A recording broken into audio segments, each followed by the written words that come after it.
Money Majors, Episode 9.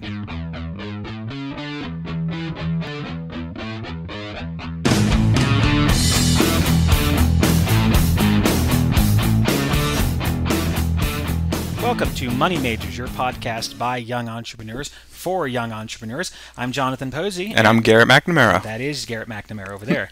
Over there. You're over there. I was going to say, and I'm pointing to you, and you're going to say, I'm caffeinated. Me too. That's a good thing. It's better because it's snowing outside. Yeah, had to fight off a bunch of ice on my car to get here. It was sweet. Too. It's like a whole, global warming ice glacier falling off of my car, like you see on the Discovery Channel to get it in here. Yeah, I was caught in the snow last night on Interstate 95, but I luckily made it home. Alive. Yeah, cool. It wasn't that bad, but. So, it's a good thing that we're actually recording the podcast just a few days after Episode 8, when we probably could be sleeping right now. But nope, we're going to bring to you Money Majors yet again. And this episode will be of an indeterminate length of some time in the future. We're not quite sure yet. Goes up, goes down. But we got some good pickings for you. So, everything good, Garrett? Yeah. Number one is Global Entrepreneurship on the Rise. Take it away. This article is from the Huffington Post. And to quote it, it says, "The entrepreneurial bug appears to be spreading globally, according to the latest Global Entrepreneurship Monitor, which is a 38-page PDF report from Babson College." Babson College. There we go. Yeah, we need a bell. There are nearly 400 million active entrepreneurs around the world. Across different economies, potential entrepreneurs may interpret a certain degree of opportunity to start a new business. And this was interesting to me. The survey says that in places like Bangladesh, there's a high rate of perceived opportunity to start a business, but a lot of people fear that they don't have what it takes to do it, so that they see that it's possible, or they see the opportunity, but they're not willing to act on it. We'll see this also in Japan, the Republic of Korea, Singapore, the United Arab Emirates, where they're concerned about failure. But alternatively, in Greece, Hungary, Portugal, Spain, they all have very perceived low levels of opportunity. And at the very end, they were talking about the U.S. and how we have allegedly a moderate perception of opportunity, but great confidence in the abilities and a low fear of failure. So even if there's not a huge opportunity, we'll still rush at it and go for it. It seems atypical of the American dream of if you want to go out and get it, be all you can be. Yeah. Fulfilling the American dream. I wonder if there has been a study that breaks down collectivists from independent cultures. So I know that Japan and Republic of Korea and Singapore are very collectivist, tight-knit cultures, group style cultures, whereas America is a very individualistic culture. So I wonder if there's been a breakdown of where entrepreneurship is better of that versus others. Well, the article links to the full-length report if people wanted to dig into some of the numbers, and the article is just a summary of it. So yeah, it's there for the reading. Yeah, I noticed that, kind of funny, this Colombia at 55.8% has the highest rate of non-entrepreneurs with entrepreneurial intentions, while more than 86% of Brazilians felt that entrepreneurship was a good career choice. Both of those are more social cultures versus the American culture. So that was pretty cool. What else you got there in that? Any other comments you want to make on that? On that one, no. We can press on to 4 things you need to do in 2012. Yes, 4 things you need to do in 2012. And I want to start off by saying this comes from Under 30 CEO. And the very last line of this article was a line that I had not seen before. But it says, Jeff Fabian says, "This article is provided for informational purposes only and does not constitute legal advice." So I thought that was interesting because I'd not seen that before. But he essentially tries to give you some hard knocks advice on moving forward in 2012 with your business relationships. Number 1, stop relying on handshakes and promises from your friends. So get things in writing, get things formally put down on paper of what you plan to do. Number 2 is get professional with your website. And by this, he doesn't mean getting professional in terms of design, coding, or marketing, but making sure your website and what you offer via your website does not open you up to potential risks and liabilities. You need to have things like a custom tailored terms of use, detailed privacy policies, things that limit your exposure. When I was creating my business and I was making my website, I had a lawyer look over the details of the website to make sure there was nothing that I was saying and my promotional blather and my pages of descriptions of my practices that might get me in trouble. And I mean, one of the key facts of my website is I have an ethics statement because I work in a very ethically charged industry, lobbying, government relations, public relations. So I made sure that my ethics statement wouldn't get me in trouble. Make sure that you're not already in trouble. And this is something that we're going to get to later in the podcast with our own Money Majors podcast, is make sure that nothing you've done to date is going to get you in trouble. Most specifically, trademark and intellectual property infringement. Licensing. We've discussed, Garrett, some of the graphics that we use on the show, some of the music. We didn't have music in episode 8 at the end of it, and we forgot to put the music in, but truth be told, we couldn't find the music. I thought we could put Elvis singing Viva Las Vegas, and that seemed like a great idea, but with SOPA, the Stop Online Piracy Act, all in the news, I kind of got cold feet and was just like, well, that might not be a good idea. I tried singing it. I tried singing Viva Las Vegas and making our own karaoke version, but at times, while I probably think I am Elvis, my voice is not quite there yet. So I think I probably would have lost a few friends if I dared to release myself as Elvis. But those are issues that we've had to deal with on our podcast, and making sure the images and sounds and audio that we put on our podcast are not in violation of anyone's copyright. So I thought number 3 was a great tip. Yeah, they say at the end of number 3, using a trademark that is confusingly similar to a pre-existing brand and using third-party content, which is what we're just talking about, but using third-party content without a license are the two fundamental things that'll set you back big time. Yeah, and the last point on that one also is, just because you found it on the internet does not mean it's in the public domain. The internet's a huge place for copyright ripoff back and forth. Number 4 is start treating your business like it's your future. And I thought that was very, very interesting, because start treating your business like it is your life. It is the way you're going to go, and you start taking it very, very seriously. So those are some very good articles. And unfortunately, today in the studio we have cats. And these cats are driving us crazy because they're kicking things over, they're standing on things. They're caffeinated too. They're my cats, and they are just getting into the way and driving us crazy. So if we suddenly hear us go stop, then that's not you, that's not us, that's the darn cats. So yep. Studio cats. Indeed. So next up, Garrett, what do we have? Social media and ROI, the $1 million question. To sum up this article briefly, I'll pull a quote, and it says, "To be honest, at this point in time, there is no concrete way to measure the exact return on investment you'll get from paying a company to manage your social media, or from bringing someone onto your team to do it. The key to investing in social media management is not your worry about the amount of sales it will drive, but rather listening and communicating with your target market, including your current and future customers, even if they're talking about competitors. It's your way to tap into that. Number 1, listen to what your market is saying. It doesn't matter if they're talking about your product or competitors. Monitor the marketplace and jump into the conversation." He gave an example about tweeting with the hashtag of a auto service place where he was trying to get his oil changed, and it was early in the morning, and even though he knew they were open, they weren't answering their phones before 9 or whatever it was. He got an instant response from another local auto service place that said, "Here's our phone number, we'll be sure to answer." And within a ring, he was talking to a customer service rep. He went there instead that morning to get his oil changed. They're more responsive, they're open, they're listening to the needs. He originally had no idea who this other, company was, but he likes them. Yeah, and so that another company, a lot of companies are actually, large companies are starting to do a Twitter that responds to people putting out tweets about them. One is Comcast Cares. Regardless of what you think of the company Comcast, Comcast has a Twitter, and there's a guy who sits at the computer. I think it's a guy, could be a female, but there's a person who sits at the computer and watches tweets and hashtags about Comcast. And whenever someone tweets about Comcast, this person responds. And especially if someone tweets about, called customer service and it was terrible, blah, blah, blah, this person will take that extra step to say, hey, give me, send me a private message of your name and your account number or something, and I will fix this for you.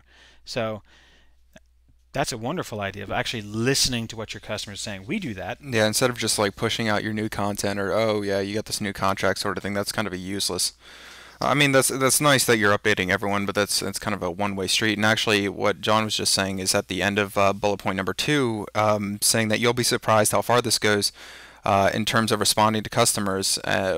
When it comes to making people happy, they get ecstatic when you reply to a tweet or comment in their post. Yeah, Showing that you're living and breathing, not just this company that's pushing out yeah. Point two: info. communication means everything. Hmm. I I'm only a few times I think I've ever tweeted and actually got a direct response from a company. I once, when I was going to buy a car, I I went to a dealer. It was a Honda, and there was a Honda DX. I think it's called the Honda Civic DX, and the Honda Civic DX was what I had on my list as an inexpensive car. But when I got to the dealer, they didn't have any, and the guy said, "Oh, you're not going to find any DXs anywhere in town." I was like, "Why is that?" He's like, "Because it doesn't have air conditioning." I thought, surely a car can't you can't sell a car these days with air conditioning. So I thought, no, he's got to be. He's just pulling. He's a car dealer. He's pulling my leg. Was this in Atlanta? No, this was here in Oh. Virginia. And so when I was buying my latest car, so I went home and I tweeted Honda. I said, at Honda, is it true the DX does not have air conditioning? And or I said something along those lines. I went looking for a car and found that the at Honda DX did not have air conditioning. How can you sell a car without air conditioning? I wonder if that's even true. And I got a tweet back from Honda saying, yes, indeed, the DX does not have air conditioning. So apparently it's an ultra cheap, low end car that they're able to sell in certain markets. But I don't think you could sell a car anywhere in America without air conditioning, generally speaking. That'd be pretty rough. I don't know. Maybe Yeah. have the windows down always. Yeah. And number three was kind of surprising. I don't know if you found it surprising, but I found number three surprising. Don't pitch customers directly through social media. I think that's.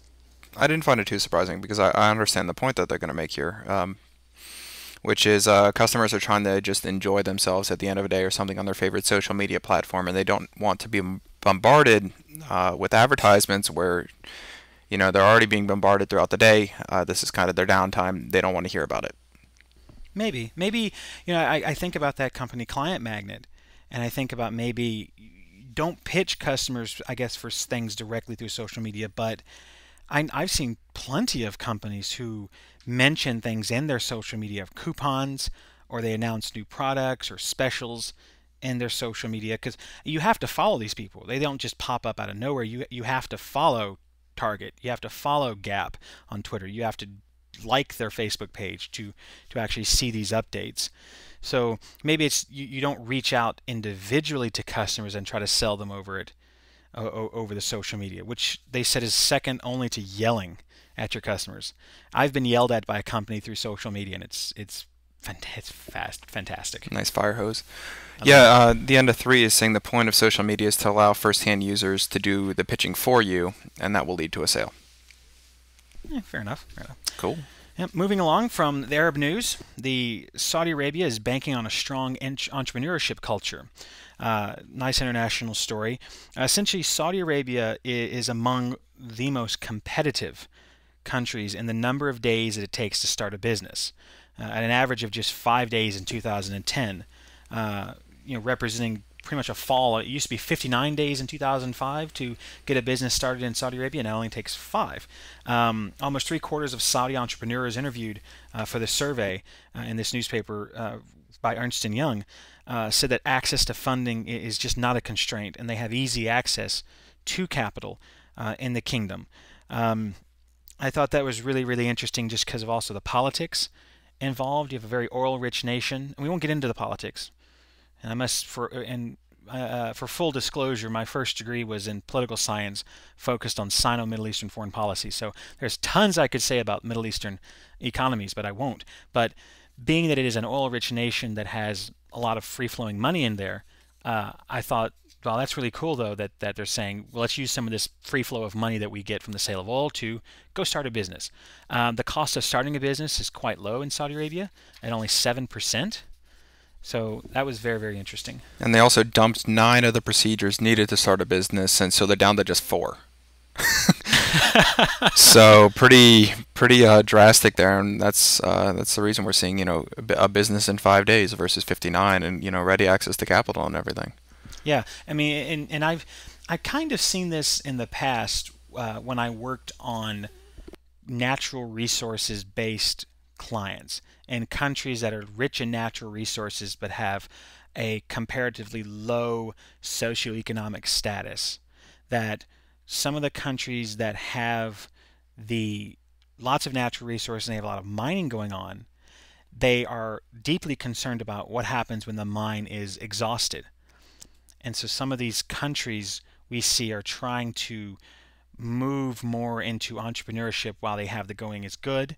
So maybe this is completely out of my head, but maybe Saudi Arabia is approaching the situation of oil may run out someday, or we may not have as much money from the sale of oil someday. So we need to get our people, or we need to get our young people very motivated, very into creating their own businesses. So let's do it what we can. And possibly that's follows along with this next point, which was part of the study, is that the Saudi culture is a key driver of entrepreneurship, with 86% of Saudi entrepreneurs believing that their culture really encourages entrepreneurship. Also, a large majority said that promoting the role of entrepreneurship and creating new jobs could have a high impact on further strengthening that culture over the next year. So that may be free-flowing of where it's coming from. Cool. Yeah, they were saying that there's special programs to facilitate bank lending and everything else. So it seems like a very, very supportive place to start a business.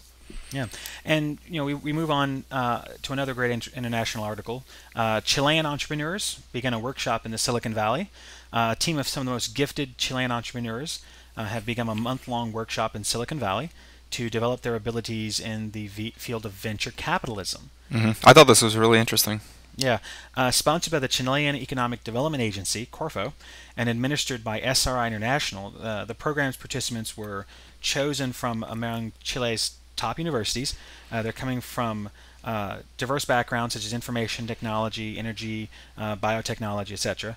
The workshop is part of Corfo's De la Idea de Mercado, which I probably butchered that tremendously bad, but that translates to Take the Idea to Market program, which has been designed to give young entrepreneurs the knowledge, tools, and experience they need to seek out potential business opportunities both in Chile and international.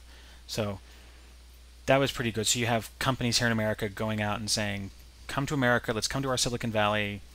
Yeah, they're saying the expertise of like-minded Silicon Valley venture capitalists will be extremely beneficial in helping these participants develop these skills. Yeah, and I've heard of SRI International. I never knew exactly what they were. But SRI International, it's a nonprofit research and development organization whose clients include governments, businesses, and foundations. But they're known for important innovations in computing, health and pharmaceuticals, industry, education, defense, etc. So they're putting some of their money into actually bringing people from foreign countries here to America, showing them the different entrepreneurial things that they can do here in America, and training them and going from there. So what's next? Where's the money? The top 10 states for venture capital with photos. And I I saw this and I got excited because number 10, even though we're at the bottom of the list, we made the list, is Virginia at the lowest. So specifically, Virginia, for instance, gets it has had $242.7 million venture capital invested. It's got 2% of the total deals. It's got 3% of the total VC dollars. Not much. Virginia claimed only 1% of the share of the number of internet VC deals, but 6% of internet VC investment. And McLean, actually, where I'm from, ranked as the fourth top city for internet investment dollars, with one huge deal for Cvent totaling 136 million. So that may be skewing it a little bit in terms of Virginia, but yeah, I mean, the point of the article was that the cash is still flowing to the tune of 790 firms receiving a total of $7.9 billion worth of VC money in the third quarter of 2011. The rate of investment continues through the fourth quarter, and CB Insights says that it estimates a 30 billion plus year for venture capital, the highest level in a decade. So the money is out there. California is still gobbling up the majority of it in their rivalry, and they claim 40% of the nation's deals and almost half of the VC investment dollars. There's New York beating out Massachusetts right now for second place, and for the first time ever. And let's see what we got. And yeah, New York's levels are hitting record levels, while Massachusetts is suffering from a dip in deals in the third quarter. Wondering if Massachusetts is becoming kind of a jack of all trades, master of none issue, according to the article. So a 10 is Virginia, 9 is North Carolina, 8 is Illinois, 7 is Pennsylvania, 6 is Colorado, 5 is Washington State, 4 is Texas, 3 is Massachusetts, again 2 is New York with 86 deals, $830.6 million invested, 11% of the deals nationally, 10% of the VC dollars. Companies coming out of there are Tumblr, ZocDoc, Buddy Media, TouchTunes Music, Tremor Video, and California.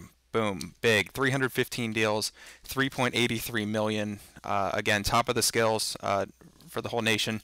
40% of the deals, 48% of the VC dollars, and out of there we're seeing companies we know about like Twitter, Bloom Energy, Airbnb, Palantir Technologies. Actually, they've got an office in McLean as well. They're interesting. I've been reading up about them, and also LegalZoom coming out of California. Yeah, Palantir is interesting. I read an article about them and I forgot a lot of it, and I'll have to read up on that. But they started in California in an area that didn't really like the idea of government as a customer. And here around DC, that's pretty much the main customer, and we're seeing that again and again. And that's kind of the accepted norm here. But in California, everyone looked at Palantir and they're like, "What are you doing? Like, why are you selling to the customer? Why are you a company based on a single main customer being the government?" Yeah, we've seen that with certain companies that we've looked at, where government is their primary customer. Yeah. And they obviously would like to, well, not obviously, but some of them that we've seen have expressed an interest in pursuing the consumer market and selling to consumers rather than being, depending on the government handout.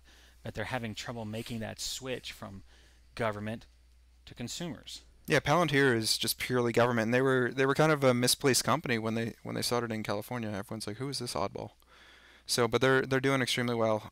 Very interesting company. I think they stay pretty lean. They don't hire a lot of people, but they have this I've seen it demoed. It's a great information resource tool platform sort of thing that basically brings together a ton of information to help you make predictions about like disease outbreaks or terrorist attacks or anything. So it's a visual tool that brings together a ton of information to help an analyst try to find patterns and find upcoming issues sort of thing. So very interesting. Deals with way too much data for a human to be able to deal with by hand. So it's automating quite a bit of analysis, and I think they market to the intelligence community as well. Probably. Well, only a few stories for this episode. Episode 9. We made it to episode 9 of Money Majors. We had episode 8 kind of late getting out the door. We had a lot of stuff in that. It was a real long podcast because of Vegas and some other things. So this episode 9 is a little shorter. But next week, episode 10 will be probably longer because we have a lot more stories. Double digits. Double digits. It won't be snowing, I hope. Our numbers keep going up. Thank you very much to everyone who listens to us. Mm-hmm. I love looking at that statistical graph and just seeing that spike going up and up and up and up. That's without advertising. So yeah. We're going to start advertising, so we're going to probably hopefully get a lot more listeners. As always, if you would like to comment on anything you've heard in the show, complain, suggest, critique, contribute, by all means, please send us an email, podcast@moneymajors.net. We really love hearing from you. We've loved the emails that we've gotten to date because they've been very helpful in helping us correct things like sound and maybe pronunciations on articles. Maybe we missed a fact in an article that we didn't quite get the right angle on. So those have been very, very helpful. You can find us on the website, show notes and everything at www.moneymajors.net. Follow us on Twitter, because we follow a lot of other people, so through us you can find a lot of these young entrepreneurs. It's just at Money Majors. And last but not least, on Facebook, facebook.com/moneymajors. So thanks very much for listening, and we will see you next week with episode 10. Bye-bye.